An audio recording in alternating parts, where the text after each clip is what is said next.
So Dr. Casey Vickers, would you like to tell everyone about yourself and what we're going to be talking about today?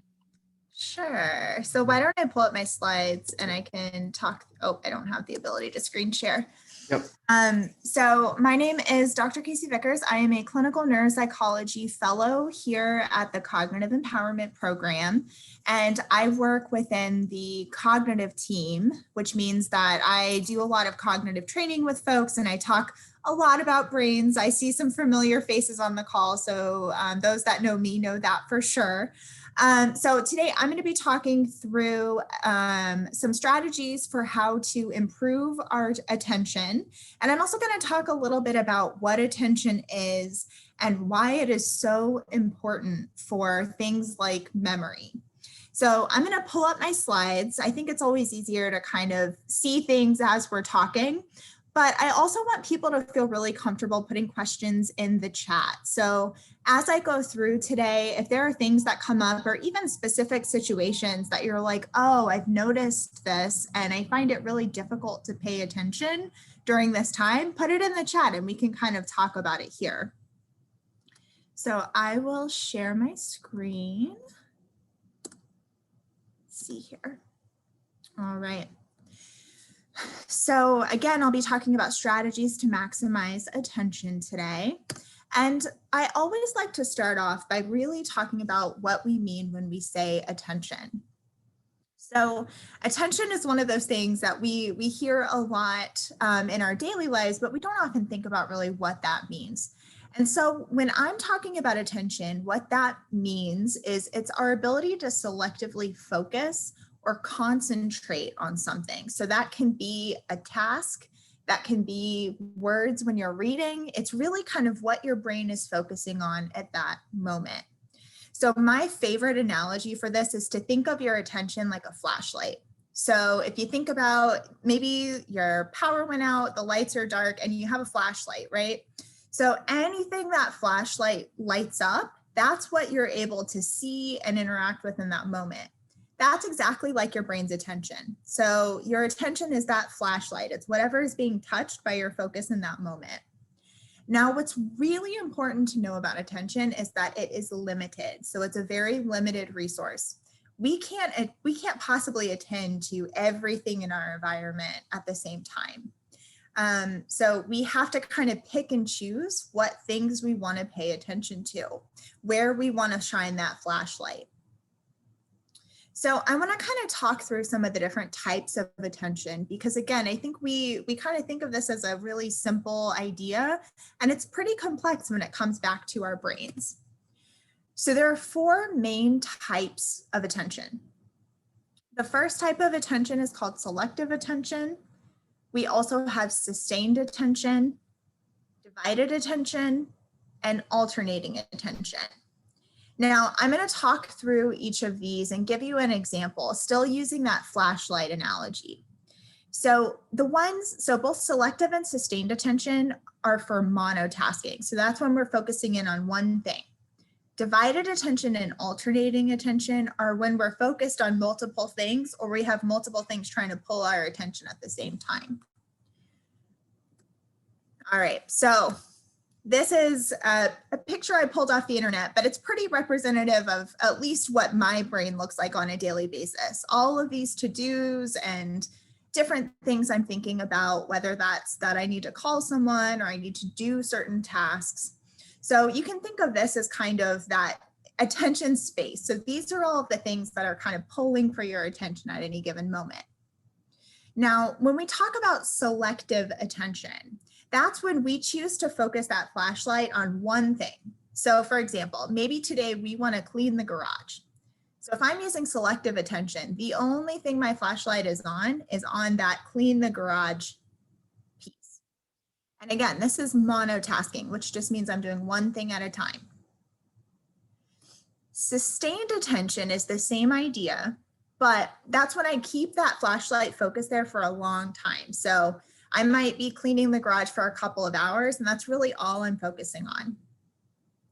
So in general, when we're talking about cognition and when we're talking about really maximizing attention, we want to focus on monotasking. So we want to focus on one thing at a time, whether that's for a short period of time or a long period of time. We want to kind of do one thing, finish it, and then move on to the next. As we all know, that's not always possible. Sometimes we have to multitask and do a couple of things at once. So the first type of attention there is divided attention. So this is when we're focusing on 2 or 3 different things at the same time. Now, what you can see on the screen here is that when we do that, because attention is a limited resource, we can't actually devote our full attention to any one of those things. So we're not doing as good of a job of attending to cleaning the garage as we were, because we're now focusing on other things. And this again is an example of multitasking. So our brain is literally dividing that resource into different areas. So we're not focusing as well as on a single item. Another type of attention that we use when we multitask is called alternating attention. So here we're still splitting that resource, but we're kind of going back and forth. So we'll focus on cleaning the garage for a while, and then maybe we focus on making a phone call, and we just kind of go back and forth. So this is a little bit better in terms of being able to attend to what you're focusing on in that moment, but we're still dividing that resource in a way that makes it less efficient. So we're not doing as good of a job at paying attention anytime we're multitasking. All right, and again, you're just kind of going back and forth between those things. Now, we know that attention is that ability to focus, and it's limited, but why does that matter for things like our memory? So a lot of times when we talk about memory, we think it's kind of like a light switch, right? Like either we remember something or we don't. What we know about memory, though, is that in order to form a good memory, there's actually a whole lot of steps that go into that. The first step in forming a good memory is attention. So you can imagine that if that flashlight doesn't focus on the thing that you are trying to learn, there's no way you're going to store that memory. So in order to learn something or to remember it, our first step is to actually pay attention to it. So attention is actually a really, really key building block in forming good memories. When we talk about mild cognitive impairment or people with decreases in things like their memory, attention becomes a really powerful tool for kind of putting ourselves in the best possible place to learn something new and to retain information. So a lot of times when I work with folks, their issues with memory relate back to difficulties with attention and poor attention, even more than they relate to poor memory.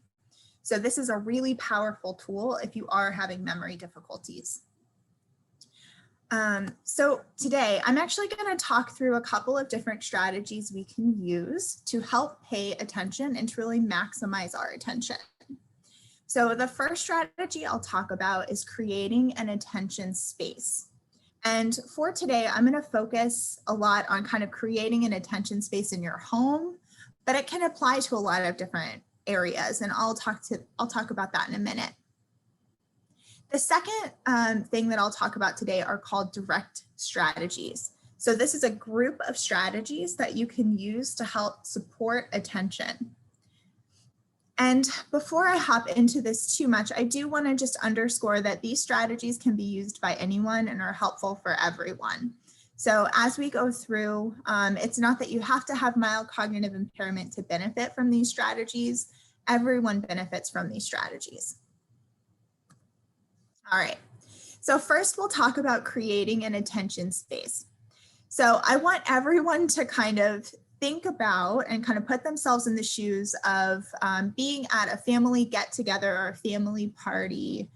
Maybe, you know, people are laughing and talking, and maybe there's some music going on in the background, and, you know, everyone's enjoying their time together. Maybe you're eating and, you know, having kind of a party, and you get a phone call.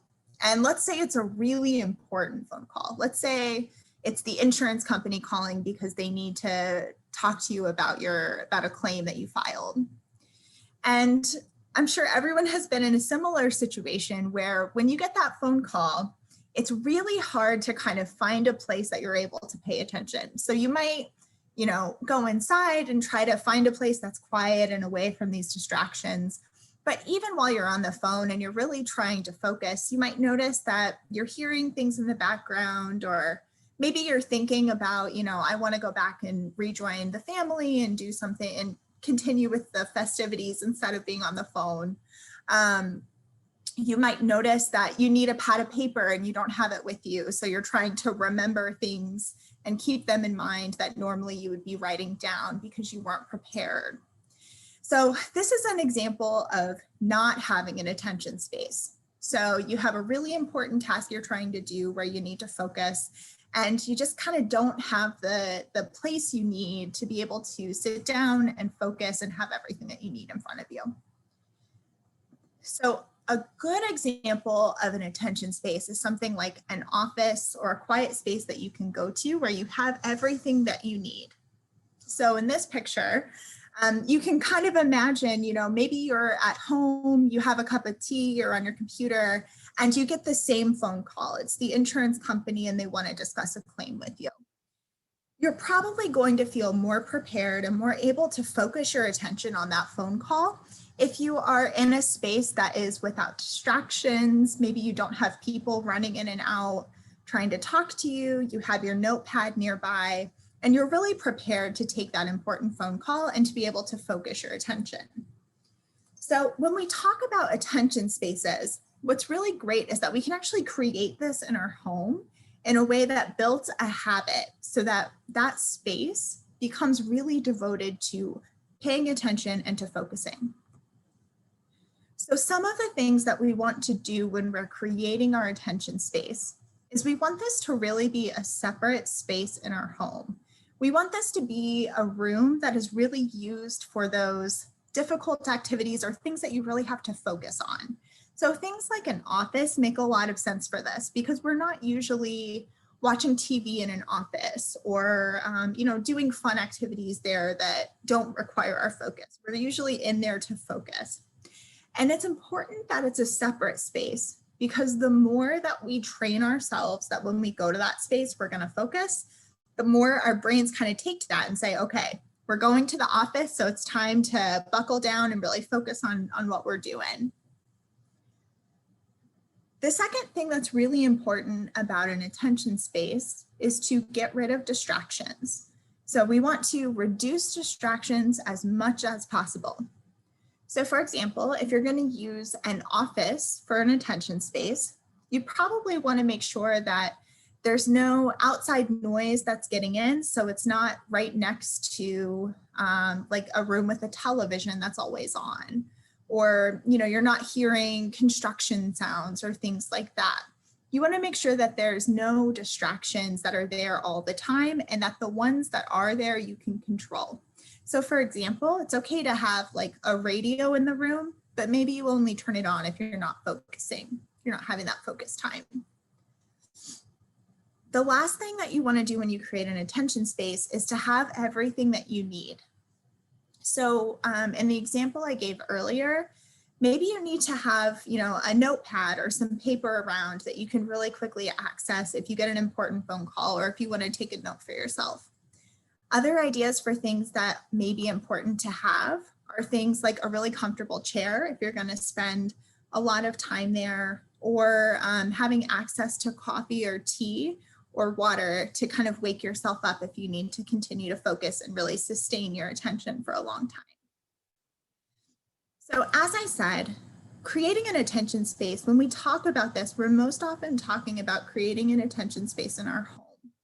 And these are kind of the things we would want to do. We can also do this in public spaces. So for example, maybe you're at a friend's house and you know that you have an important email coming in that you're going to need to read. You can ask your friend to, identify that separate space that you can go to read the email, ask that there be no distractions. Maybe you can close a door. And that you have everything you need before it comes in. So if you think you'll need your cell phone with you to be able to make a call, making sure that you have all those things. All right, so that was kind of the first strategy, which is creating that attention space. Now we'll talk about direct strategies. So these are strategies that you can use really flexibly and that can be brought out really anytime, anywhere that you need to pay attention. As you can see, this is a group of strategies. So direct, each letter in direct stands for a different strategy. And I'll talk through each one of these individually to kind of give some examples and to give you a sense of what that might look like. Before we go into these different strategies though, I want people to recognize that it's not the case that you'll use all of these strategies at once. Most of the time, people who use direct really successfully are using one or two strategies and they're adapting it to the situation. So sometimes there are a lot of distractions, so you need to reduce distractions and interruptions. Other times, there aren't that many distractions, but you're having a hard time getting motivated, so you might want to increase your earnings.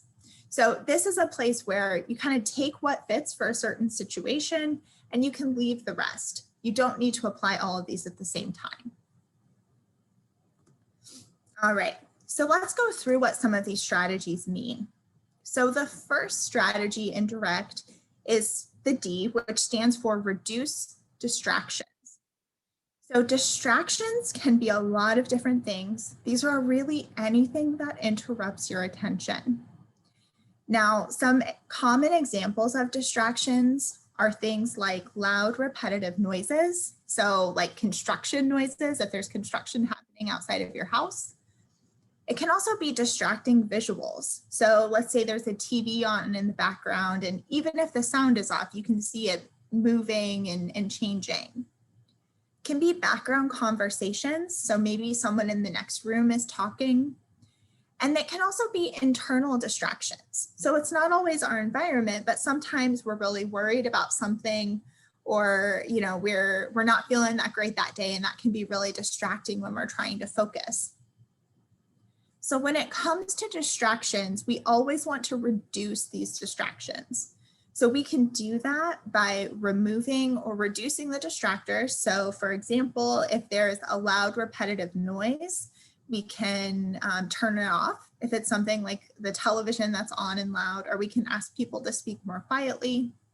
If it's something like a distracting visual, we can move ourselves so that we're not looking at it, or we can turn it off. And similarly, you can move away from a distractor or use headphones. So a lot of the folks that I work with, headphones can be really, really powerful. So if you get noise canceling headphones and put those on, even if you're not in a great attention space, even if you're somewhere where there are a lot of distractions, that can really help you focus in. The I in direct stands for reducing interruptions. So this is similar to distractions, but they're a little bit different, because distractions you can really anticipate most of the time. You know that there are people in the house that would be talking, whereas interruptions are unexpected. So they are things that just kind of pop up and distract you. So some common interruptions are things like a person coming into the room to talk to you, a pet trying to play with you while you're trying to focus, which I think probably too many of us know right now with Zoom and COVID. And then also things like phone calls or phone notifications. So I don't know if anyone has had the experience of trying to focus and your phone or your email just keeps pinging you. And that can be really, really distracting and really take away from our attention. So when we talk about interruptions, again, we always want to reduce interruptions. So we can reduce interruptions by managing our environment. This can mean closing the door to your attention space, using things like do not disturb signs, or having certain quiet times where you get to really focus, or setting your phone to silent. So really, again, just trying to find ways to not have those unexpected noises or interruptions come up. The R in direct stands for rate. So when it comes to rate, we want to control the rate of a task. For some tasks, it really helps to speed up our rate. So making something go a little bit faster really helps us to pay attention. In other cases, we want to slow down our rate. So taking breaks and taking more time, breaking a task up can sometimes help with our attention. So some examples of times where we might want to speed up the rate are things like if you know that you have a hard time paying attention on phone calls, you might want to tell someone, I only have 10 minutes for this phone call. I'm sorry. Can you tell me the things that are most important up front? That way you're getting all of that important information when you're most able to pay attention. Another thing that you can do where speeding up speeding up the rate of something can actually help you attend to it and be more productive is, for example, if you have a lot of errands to run, trying to kind of condense those into a certain time. So instead of running lots of errands throughout the week, planning a trip where you're kind of going from one place to the next can help really focus you on the things that you need to do. There are also lots of examples of times where slowing down the rate of a task can really help us pay attention. So this is usually to fight fatigue. So for example, if you have a really big project that's due or something big that you've been working on, breaking it up into smaller tasks and really taking your time focusing on each of those smaller tasks in order to get the whole thing done can be helpful. So for example, instead of spending an entire day working on a letter you need to write, maybe you write the first paragraph today, the second paragraph tomorrow, and you're able to really focus in as you're doing it. Another key part of slowing down the rate is taking regular breaks to reserve your attention. So sometimes stepping away from something, taking a 5 to 10 minute break and coming back to it can be really restorative for our attention. So it sort of, increases the reserve that we have for attention and gives us the ability to really focus in when we need to.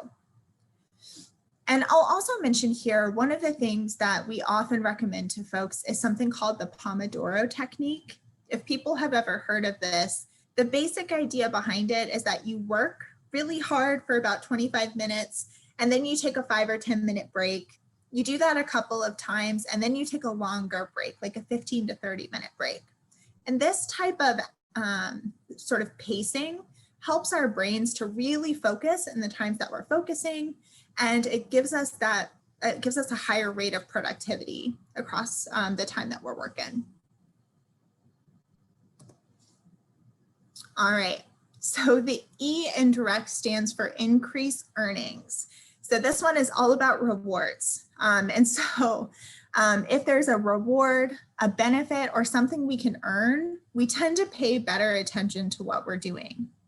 So some ideas for rewards are, if you need to focus on a task that you're either not that excited about or that you're having a hard time really pulling those resources to, rewarding yourself with a fun activity or an episode of your favorite TV show, maybe some time with your dog, can really increase those rewards and make it more likely that we're going to pay attention. For this one, it's okay to get really creative with what those earnings mean because they're going to differ by person. So something that you find rewarding may not be rewarding to someone else. The C in direct stands for complexity. So to help our attention, we also want to reduce complexity. So sometimes if tasks are really, really complex and difficult, it can be hard to kind of figure out exactly where to put your focus. That can make it really difficult to maintain our attention for tasks that are too complex. So we can reduce complexity by breaking a big task down into smaller pieces, only doing one piece of a project at a time and setting small goals. And sometimes we can reduce complexity by asking for help. So for example, if anyone has ever done one of these huge jigsaw puzzles that have, hundreds or thousands of pieces, a lot of times a really good strategy for people is to actually start with the edge pieces. So you kind of make the outline and then you fill the rest in. That's a great example of reducing complexity because we can pretty easily parse out which pieces belong on the edge. And that gives us a way to focus our attention on something that we can actually manage and kind of make progress on instead of trying to put all the pieces together. We have a place to start. I think another example of a time when it's really important to reduce complexity, or it can be really helpful for our attention, is when we're cooking or making a meal for a lot of people. So one example of reducing complexity in that case is only offering certain things. So let's say you're making sandwiches, and instead of giving people the option of, you can have any sandwich you want, saying, okay, everyone is getting turkey sandwiches. Do you want mayonnaise or mustard? That's a much more manageable task than saying, do you want ham, turkey, mayonnaise, mustard? So many variables that can change.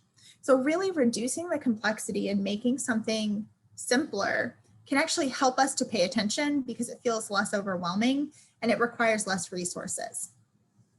This is also a place where asking for help can be really useful. So it can be hard to maintain the amount of attention you need to sustain, for example, cooking a meal for 10 people.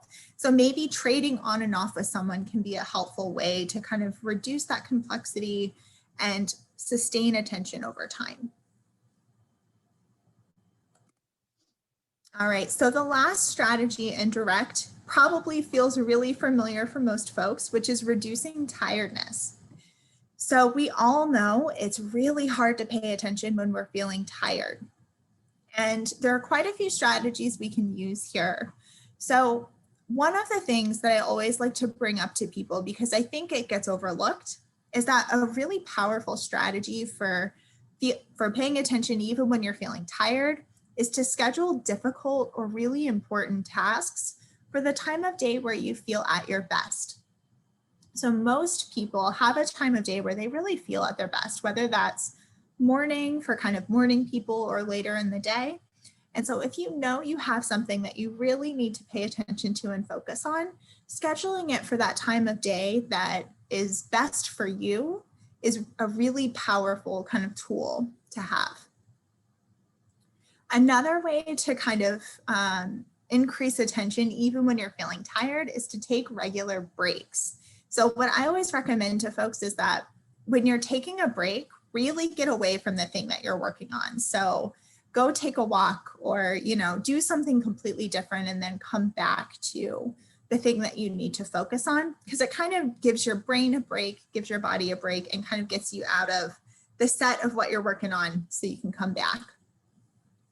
And then finally, things like stretching, taking a walk, or drinking a refreshing beverage, whether that's with caffeine or without caffeine, can be really helpful for kind of raising our level of alertness and getting us ready to focus. So again, we want to reduce that tiredness and increase our alertness to help with attention. All right, so just as a recap of our direct strategies, we've got reducing distractions, reducing interruptions, changing the rate to the situation, increasing our earnings or rewards, decreasing complexity, and again, reducing tiredness. So as I said at the beginning, these are things to use flexibly. So you will never use all 6 of these at the same time, and that's not the goal. The goal is to take a situation and find the ones that work best for you. All right, so just to conclude today's talk, attention, again, is our mind's flashlight. So that's what we're really focusing on and paying attention to in the moment. And it's a super key part of forming good memories. So it's actually a stage in memory formation. There are a ton of strategies we can use to improve our attention, but 2 that I like to really teach people are creating an attention space and using those direct strategies. And again, these are not one size fits all. So it's important to try them out, find what works best for you and for the situation that you're in, and kind of use what works and don't use what doesn't. All right, and thank you all for your attention today. If there are any questions, I'm happy to talk more. Yeah, thank you, Casey. That was great. So just like Casey just said, if anyone has any questions, please post them in chat or in the Q&A, and me and Casey would be happy to help.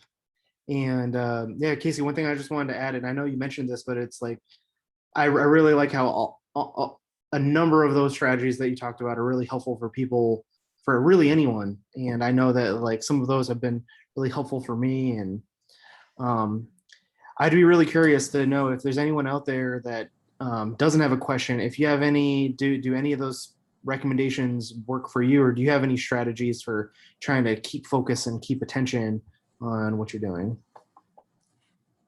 And I think just to add to what you were saying, the thing that I always find really important if folks are having any sort of cognitive difficulties is that these strategies become even more important. So, I think when we're not having cognitive difficulties, attention is difficult, but we can usually rein those resources and really kind of, if we need to focus on something, we can figure it out and make it happen. But then if we're having any cognitive difficulties, that just gets harder. So we may not be able to rein those resources. So doing things like reducing distractions can have a huge impact.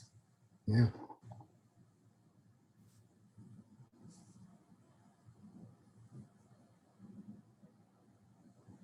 I don't know the answer to the PowerPoint question. So we're having some difficulty trying to share PowerPoints with everyone. We're trying to really rely on like the video. So all these videos will be recorded and put onto our YouTube channel. And if there's any like sort of like links or resources, is that like I mentioned earlier, I also posted a link to all of those Amazon product links that got emailed out today. Those that I also put that in chat. If anyone doesn't see that, I'll post in chat again. And yeah, we might be able to look into like a PDF might be helpful, but yeah, so we'll be looking into if a PDF would be a little bit easier, and I'll be making sure to get back to you guys. So we also had some comments on daily meditation. Casey, is there anything with that you wanted to touch on? I know that you've talked to some of our other members about those types of things before. Yeah, so meditation, and especially, I'm not sure what type of meditation you do. I saw that it just said meditation, but mindfulness meditation is this really interesting cognitive tool. So when we talk about meditation and mindfulness and those skills, what we actually are doing is strengthening the part of our brain that is involved in attention. So mindfulness and meditation kind of have a really strong impact on our ability to pay attention because we're basically training ourselves to pay attention. So it's a really great strategy. And I always love to see when people are meditating, especially if you're able to sustain that for, I think it said like 20 to 30 minutes. That's really great. That's a long time that you're really focusing on those body cues and things like that. So anytime people are incorporating meditation into their daily routine or as a break, if you're trying to kind of shift your attention to something else, I really think it's a great tool. And like I said, it does actually strengthen some of those muscles that we use for attention. And by muscles, I mean, brain skills.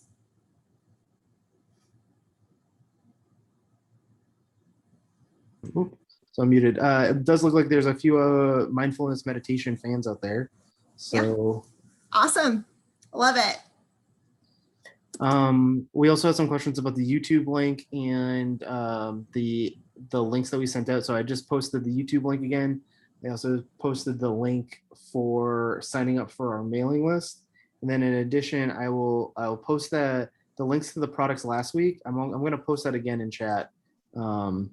That way, if anyone has any questions, well, I'll post that in chat in one other second. Does anyone have any other questions for Casey and some of these attention techniques?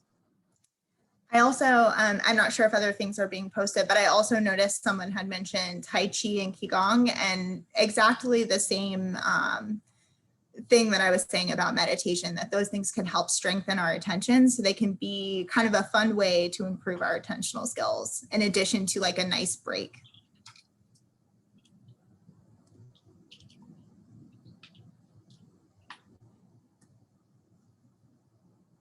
Oh, so I see a please repeat rate definition. So I I'm glad that I think it said Vivian. I'm glad that someone asked for this because that is the most complicated one. So why don't I share my screen and kind of go through that one again? That way we can make sure that it makes sense. Ooh, maybe I can share my screen. There we go. All right. So when we talk about controlling rate, it's really about either speeding up or slowing down a task to increase our focus on it. So this really depends on the situation and the person. So for some people, saying, I'm going to work really hard for the next 20 minutes, or I'm going to rain all my resources for 20 minutes, and then I'm done with it, is really helpful. For other people, that doesn't work very well. They need to kind of spread a task out and take breaks and move a little bit slower. So some examples of times where we might want to speed up the rate of something are when we know we need just a little bit of focus and we don't want to kind of spread it out. So for example, one of the things that I usually teach people is if you are having trouble with attention, and let's say you have a friend that will spend an hour on the phone, but they have like 2 minutes that are really, really important for you to know. One of the things you can do to sort of speed up that rate is to start the phone call by saying, hey, I only have 10 or 15 minutes to talk. Can we make sure that we talk about those things that are really important up front? That way you're getting that really important information when you've still got all of those attentional resources. When people are working, this is another place where it can be really helpful to sort of set yourself a timer and say, I'm going to work really hard for 20, 25 minutes, and then I'm going to take a break. That can really increase productivity. And a lot of times what people see is that they get more done in that 25 minutes than they would have gotten done in like an hour, because they sort of went in with a plan of, I'm going to work really hard for 25 minutes, and then I'm going to take a break. So that's one side of rate. The other side of rate is actually slowing tasks down to make it a little bit easier to pay attention. So this is usually things like breaking tasks up. So for example, if you need to write a letter, you might just focus on, doing one paragraph one day, the next paragraph the next day. That way you're able to really focus those resources on the task at hand, and you don't feel sort of overwhelmed by the whole letter or find that you're not really paying attention to the pieces of it. So you can break tasks up.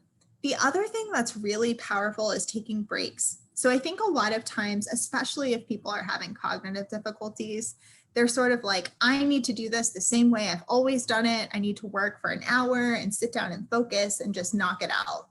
And what we find is that if people are having cognitive difficulties, that's really difficult to do, right? There are changes that are happening, and it can be hard to kind of function in the same way that you did before.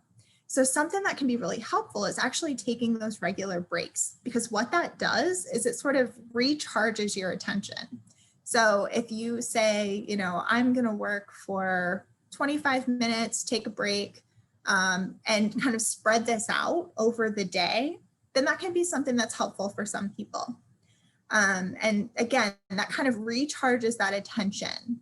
And so what I usually like to suggest is that people during that time when they're taking breaks, they really get away from the task that they're doing. So if they're writing a letter, they maybe switch to like going and taking a walk, or, they go hang out with their pet. They give themselves a true break from the activity that they're doing to really recharge that attention.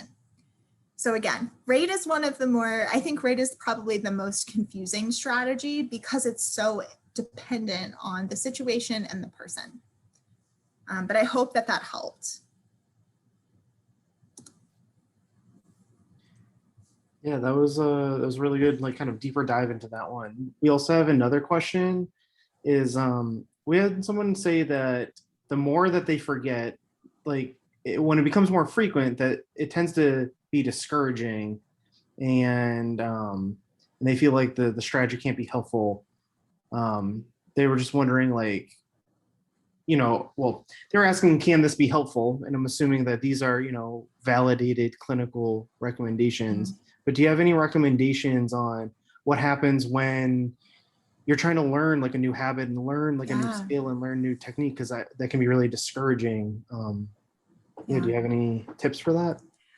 I think so. First and foremost, that is, I work with a lot of folks that are in the same boat that, you know, as it becomes more difficult to learn those things, that is really discouraging, and it can be really hard to sort of keep trying and keep, you know, working toward those strategies. But what we know is that even if you're having some forgetfulness, learning those strategies over time is possible. It's all about the repetition of those strategies. So using them time and time again.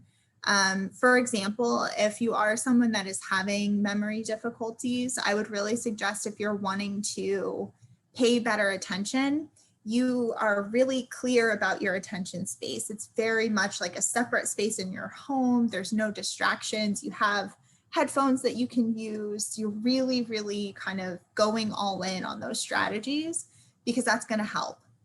The other thing is, you want to make it a habit.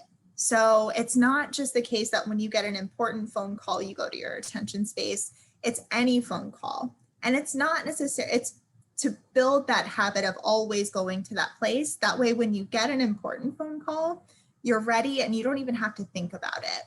So I absolutely hear that can be frustrating, especially if you're feeling like, you know, I'm trying strategies and they're not working out the way I want. But the key to learning those new strategies is just repetition and more repetition. So doing it again and again can be really powerful, because it moves past some of those things that are going on in our brain.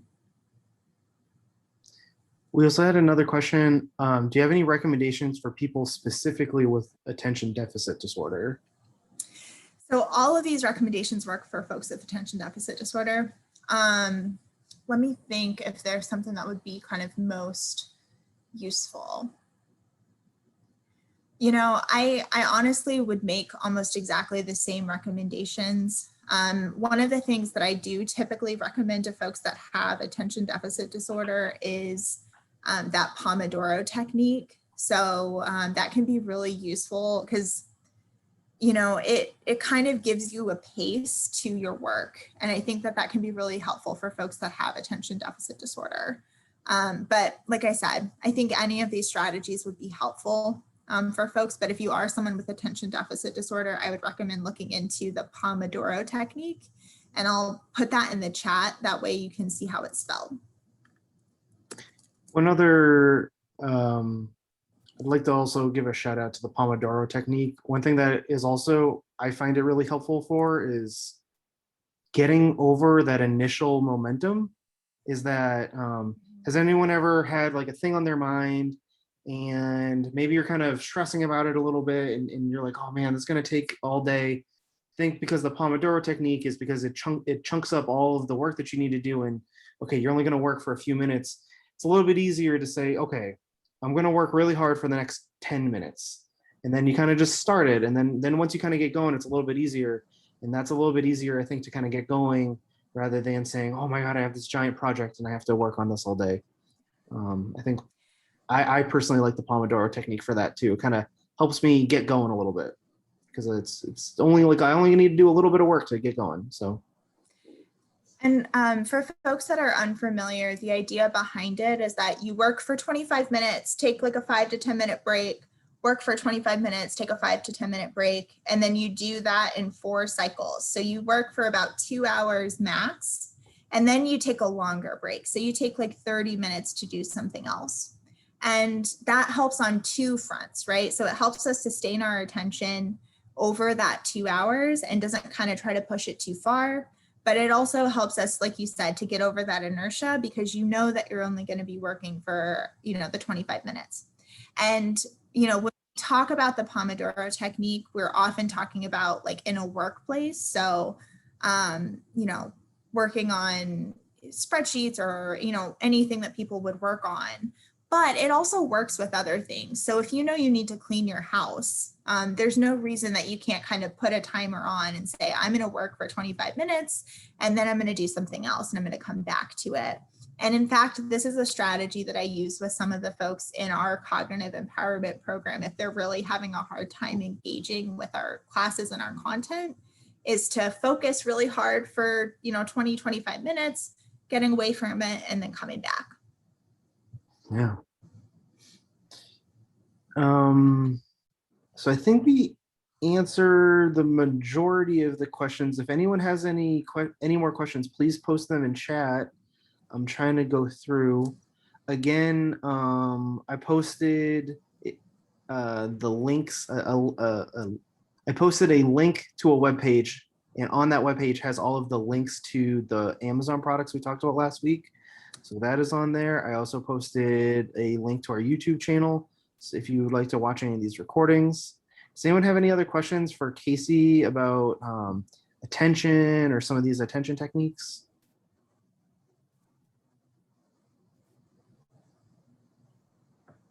Okay, if there's no other questions coming in, then I think we can end a little bit early. And but I will keep this link open just in case anyone has any last minute questions.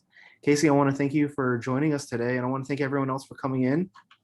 And yeah, great talk, and see you guys next week.